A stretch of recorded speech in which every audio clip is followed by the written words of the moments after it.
جاوریاں سرگودا مرکزی میلاد کمیٹی اہل سنت و جماعت جاوریاں کا اجلاس مرکزی اہل سنت مرکزی جامع مسجد انصاریہ والی جاوریاں میں ہوا، جس کی صدارت مرکزی میلاد کمیٹی صدر علامہ قاضی حافظ محمد عثمان عتیق نے کی۔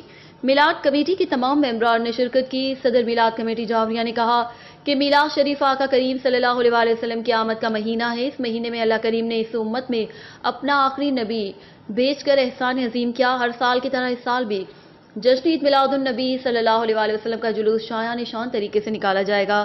صدر مرکزی میلاد کمیٹی سمیت سیکریٹری نشر و اشاعت حافظ علی احمد، علامہ سبقت اللہ شاہ ہاشمی، علامہ پروفیسر محمد عمر معینی، علامہ پروفیسر ظہیر احمد معینی، ڈاکٹر عمر فاروق، حافظ محمد شیر، فوجی محمد نواز، حافظ ابوبکر احمد عثمان، محمد امیر حمزہ اور سردار علی بھی موجود تھے۔